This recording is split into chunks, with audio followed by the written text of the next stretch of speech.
I started a summer internship out of college with a company called Raychem in the Bay Area, and we were doing a lot of R&D, and I learned tubing development, materials development, compounding of materials, as well as radiation technology. That actually all led me to my first patent in the industry, but over the years supporting extrusion, I found my way into medical. When they found out I knew how to make tubing, it was a big thing. This was back in the late 80s when medical devices were just starting to become a thing. Minimally invasive catheters, mostly.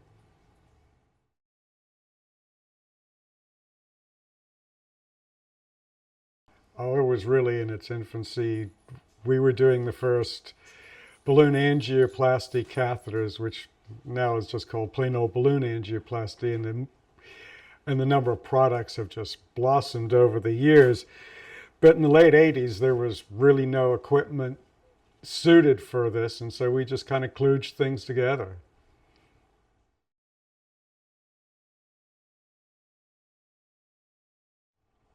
Probably the biggest innovation has been in the equipment and the availability of more customized equipment for the kinds of tubing we manufacture, which is very small tubing for the most part. Um, and basically, the maturing of the minimally invasive catheter market has brought in requirements for all kinds of tubing. And so both the equipment and the materials have come a long ways along with that.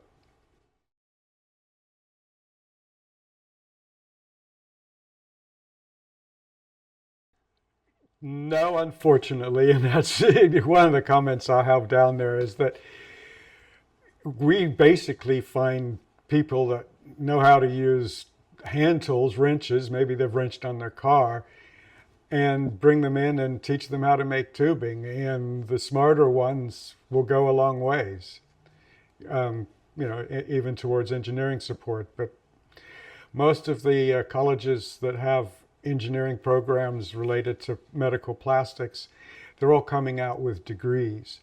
And you don't find a person that's got a degree wanting to just run a machine.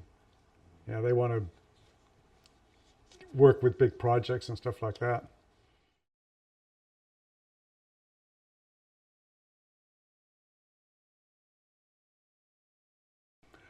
Well, more recently, the requirement has come up for the softer urethane materials, which are much harder to handle. They're very tacky. And so we've done a lot of development and downstream equipment to handle those tacky materials and in some cases take the tackiness out of them. Fluoropolymers are becoming more used in the industry, and what you find is that with all of these materials, the equipment has to be specialized for them. You get a lot of people saying, well, can I run this on my equipment? And they go, no. In the case of fluoropolymers, you need exotic steels, so that because the fluoropolymers tend to eat regular steels. PTFE and silicone materials are not extruded in the common sense of a thermoplastic because they're thermosets, and so they have to be cured. So especially PTFE, Teflon, has to be sintered and requires totally different equipment and a skill set.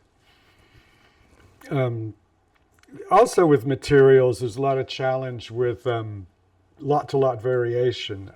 Typically, we're using materials that are commodity materials. A lot of what we use is a P-Bax material, which is a kind of a nylon with a urethane blended together. And we use maybe a couple hundred, 300 pounds a year, which makes a lot of tubing. And every time you get a new lot of resin in, it performs differently. And that can be a real challenge if you've not done your due diligence in validation to understand how the material properties change. And the most challenging part of it is the tolerancing. We joke that typically we want an inside diameter larger than the outside diameter, which is obviously impossible, but very thin walls, very small diameters, and very, very tight tolerances. And by tolerances, we're splitting hairs.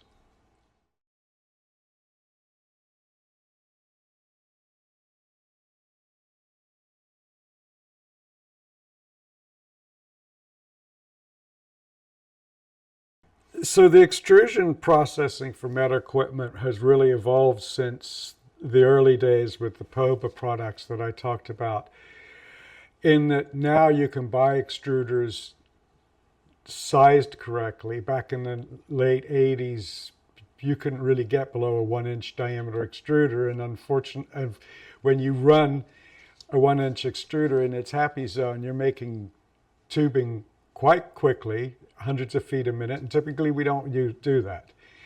So you really want smaller equipment. Plus, all the downstream equipment has really been developed around making this small tubing. And by small tubing, I'm talking 1/8 of an inch diameter and smaller. I've made tubing as small as about 22 thousandths of an inch, 3 layers. And also a lot of gauging equipment has been developed to support making this smaller tubing. So now we use laser gauging for OD measurements. We can use ultrasonic gauging along with the laser gauging to be able to monitor both the wall thickness and the calculated ID. Having those capabilities makes it a lot easier to set up the machine. It's a lot easier to monitor, and of course you get your data collection off of it.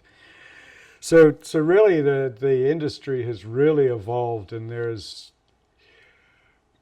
probably about a half a dozen players that are well known out there worldwide for their equipment and it being used solely in the medical device industry.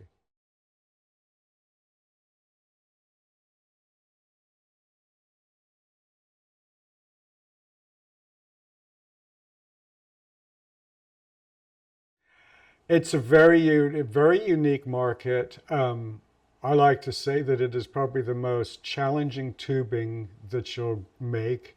And when you think about it, you got garden hoses, you got your fish tank hoses, and all kinds of tubing like that. But the demands for performance and tolerances on medical tubing is very tight.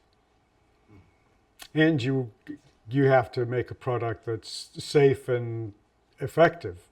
You don't want catheters falling apart in the bloodstream. Not a good thing.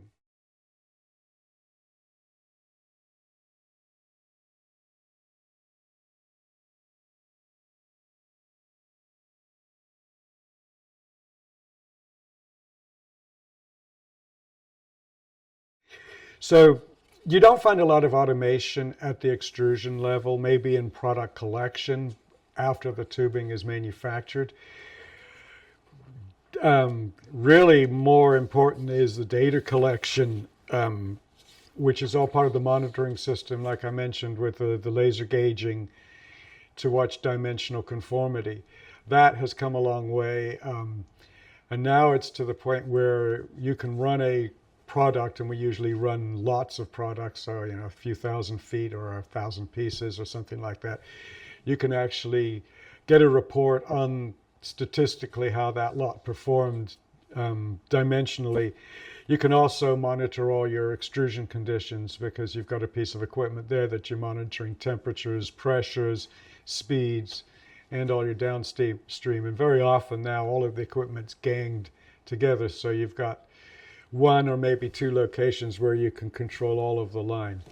Some of these lines can be as long as 40 to 60 feet long, depending on the kind of product you're making. Wow. So we make it easier for the operators to operate them.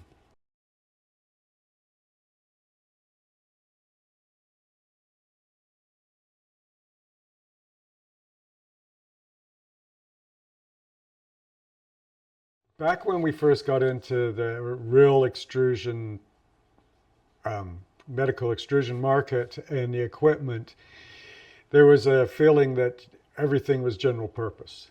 So you could get one extruder, one screw, and downstream equipment and make all the different materials. As the number of materials have evolved and recognition of the properties of certain materials, making them really good for medical devices, that is not the truth anymore. You basically have to tailor your equipment, your screw designs, and things of that nature for these materials. It's very often that we work with companies that are having processing problems with their materials, and it's because their screw designs are incorrect and or their profiles are incorrect. So, and over the years we've developed novel processes, really identifying that a certain material is very valuable, but designing the equipment around it, like the custom take-up equipment for the softer materials. You got your vacuum sizing for keeping materials round. That's all part of the complexity of extrusion. The other thing that I note also is that utilizing Lean Sigma, Six Sigma techniques for process improvements has been very important, because there's a proven methodology there that I've learned over the years and didn't exist when I got into the plastics industry, that you let the statistics drive the results and believe in the statistics. And that helps greatly in developing processes.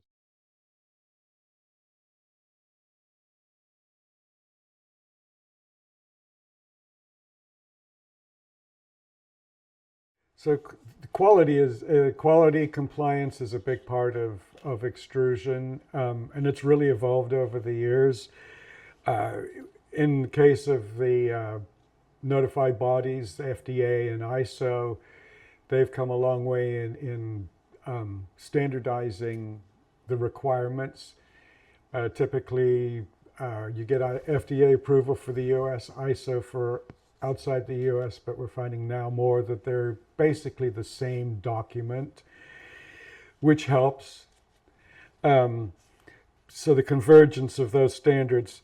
The other part is that I think as the industry has evolved from the early days of just the plain old balloon catheters to the complexity of the catheters we have nowadays in the treatments, definitely a lot more due diligence has gone into reviewing those, and also in the validation processes, the IQ, OQ, PQs that we do to validate products for downstream manufacturing in the catheters.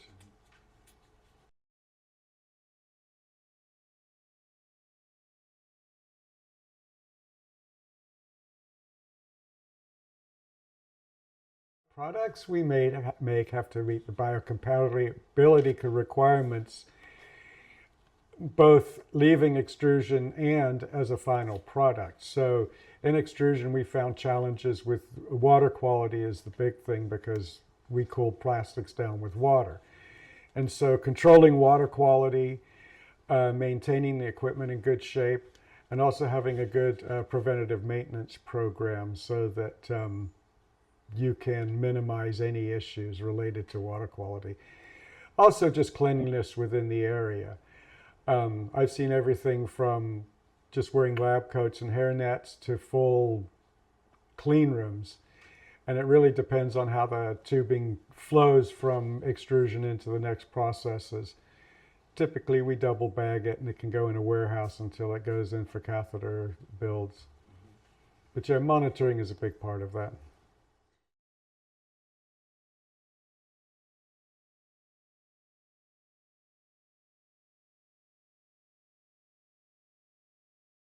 Handling tolerances as they get tighter and tighter has been a big concern, because of the measurement, how you measure this tubing. Very often the tubing is tacky and sticky.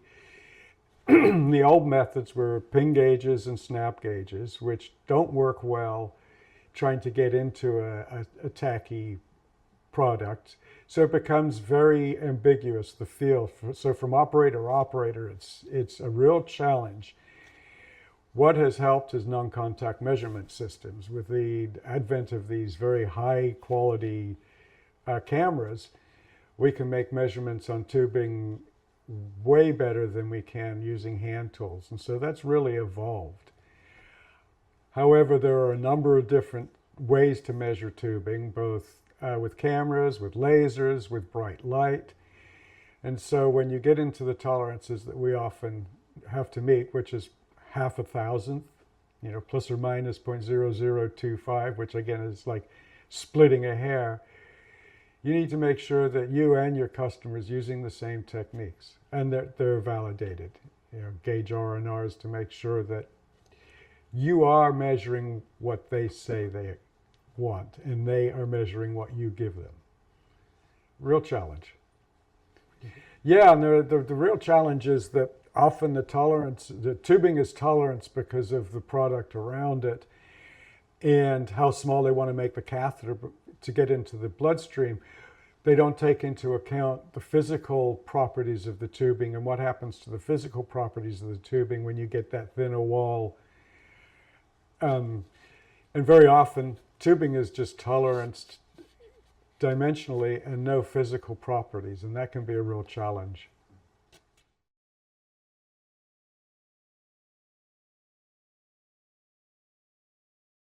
I've done a lot of STEM tours. We have students come in from the high schools and stuff and do STEM tours, and it was always a lot of fun, and they always were pretty impressed with what we showed them. And basically I'd show them extrusion lines and explain to them what we're doing, using a material that's basically used for the soles of your shoes to make a balloon catheter, where you've got a tubing that's a couple thousandths, 3,000ths thick in diameter, and it's an elongated balloon. But you can pressure that up to 20 to 25 atmospheres and put that into context with the amount of pressure you put in a car tire, which is about 2 atmospheres, about 30 psi. And that's way thick. And then explain to them that, by the way, all of this equipment that you're looking, just this one extrusion line, is about $1 million worth of equipment. They walk away very impressed. And especially when you've got chemistry students, because you can start to talk about the chemistry behind the plastics that you're using. But it's also been fun to mentor new technicians coming in and bring them up through being a Tech 1 to a Tech 3, Tech 4, and actually get them mentoring new kids coming in as technicians. So that's a lot of fun. But I also thought that it was a lot of fun working with the teams that I manage, like the safety teams, and also 5S programs, process improvement programs, where you pull a team of younger guys, often are extrusion engineers, because they're the ones on the front line making the product, so it's important that they're involved, and it was a lot of fun.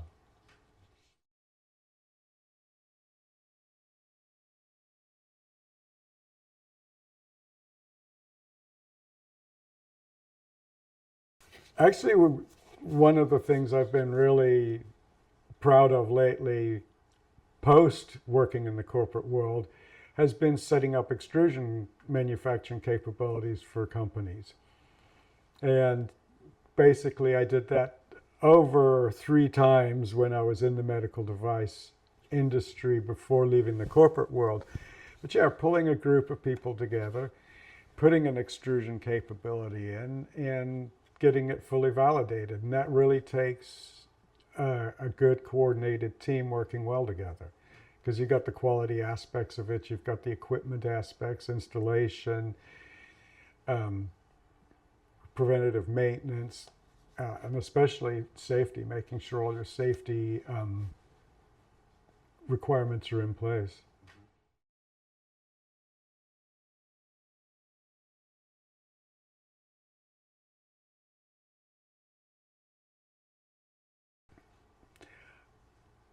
When I came in, it was very seat of your pants.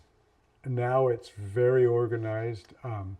Training, I think, has been a big part of it. And I still find today that we're developing training programs for people, because they have processes that aren't easy to explain. And often they hand the operators a document that's about 20, 30 pages and say, here's how you make tubing. Doesn't work. Also, I found that over the years, the implementation of improved manufacturing techniques through the use of Lean Sigma, DMAIC programs has really come a long way in making life easier. It also helps in supporting NCMR and CAPA, because you've got a shift nowadays from when you make mistakes, just retrain the operator, to Nowadays, the feeling is if you make mistakes, why are they making mistakes and why are your instructions not correct so that they're prone to making mistakes? So in the past, it used to be they did something wrong, retrain them and sign them off. And the problem is you find that they keep doing the same thing because that was not an effective way of solving the problem. So those are the big shifts that I've seen over the years.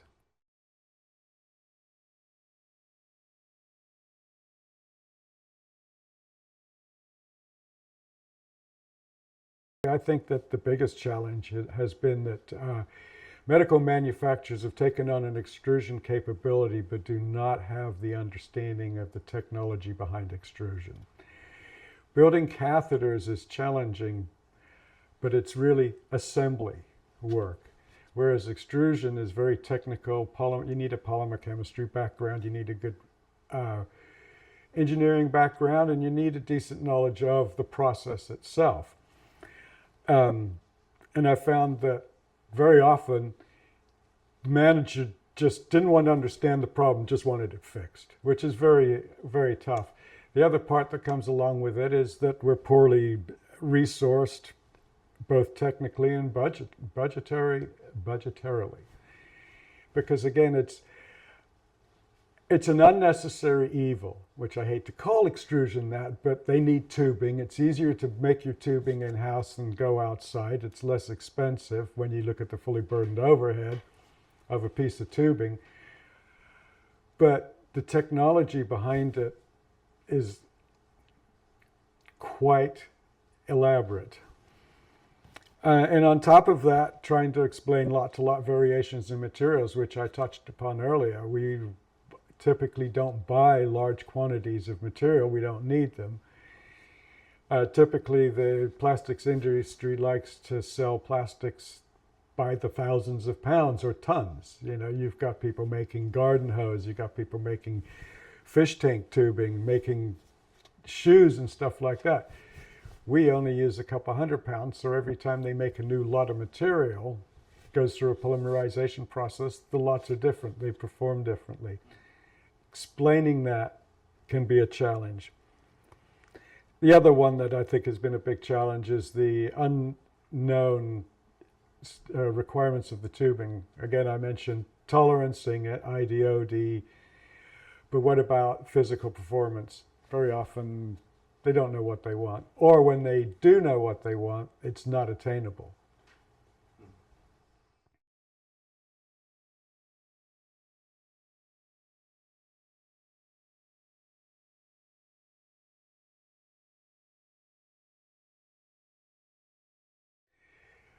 Part of having extrusion in-house allows you to be flexible with your schedule, to where if you have an issue with tubing that you've supplied, you can stop everything. In 24 hours to 48 hours, you should be able to turn around a replacement lot.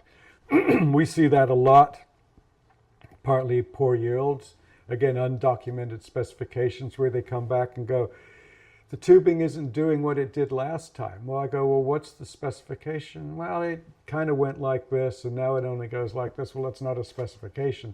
How do we remedy that? And again, very often, lot-to-lot variations in the resin.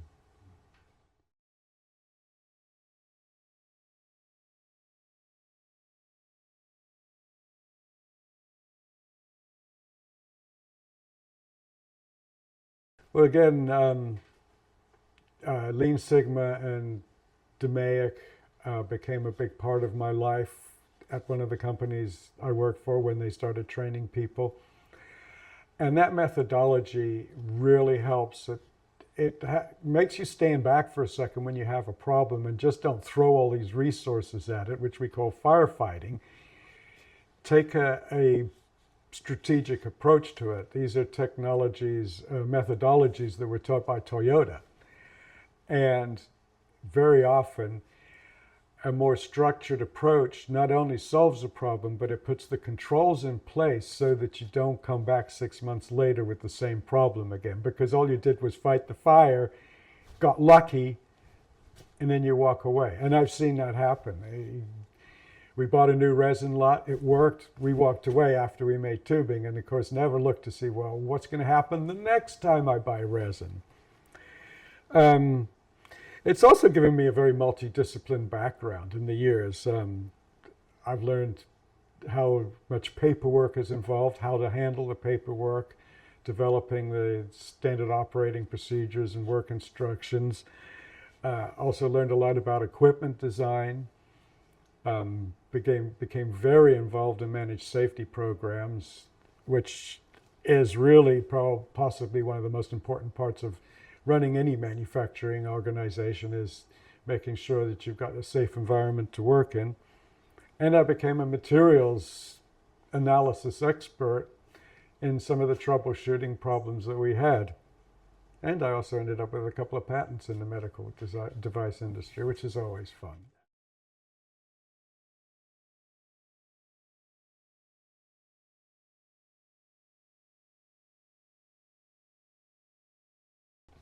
I'd like to think that set up extrusion capabilities, and I'm known for that, which I can show a good history of that. But also I'd like to see medical tubing extrusion houses pay more attention to the material properties and the variation in material properties, because that can become a big yield-related issue. And I also think that over the years I've become well connected out in the industry. Bunch of good old boys that still like to meet each other and not live on the internet.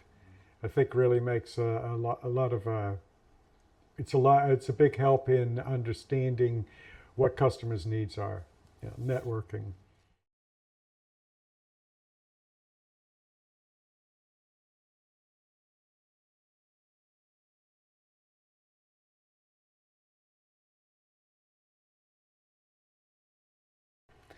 I think equipment will continue to evolve. I think we'll see more specialized lines as you get into really unique tubing requirements. You'll find extrusion manufacturers will build a line more specific for that kind of product. I see that happening now. I would hope that over the near future that the educational institutions out there and possibly the industry support the needs for more technicians, either through trade schools or undergraduate courses that get people out there. Because nowadays we pluck people right out of high school with no knowledge, and it would be nice to have some people out there that can come in and hit the floor somewhat running.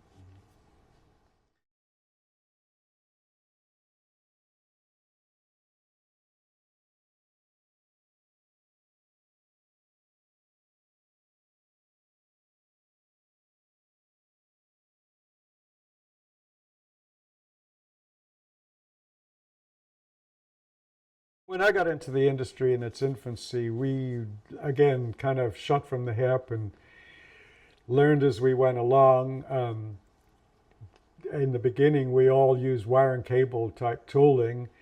And nowadays, you find more customized tooling, and there are other companies out there that make extrusion tooling just for medical. And you're getting a lot of flow modeling going into it now, finite element analysis, which came about in injection molding maybe 10 to 20 years ago, but has only really started to be useful in extrusion in the last 5 years. And better use of rheology and material specifications, incoming resin specifications, so that you don't accept a resin you know isn't going to work. But this requires understanding your processes, recording information, running DOEs, so that you really can talk what you need.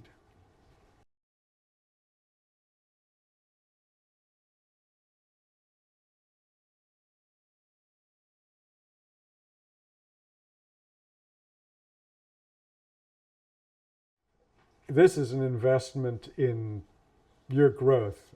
Our good extrusion engineers are few and far between. We all know each other for the most part because there are only a few of us, and the industry's only growing. So we're going to need not just more engineers, but more proficient extrusion technicians that can run this equipment and understand what they're making. I think that's really important. It's a niche capability. But medical will always be needed, and new minimally invasive technologies are coming along all the time. It's amazing what's coming along.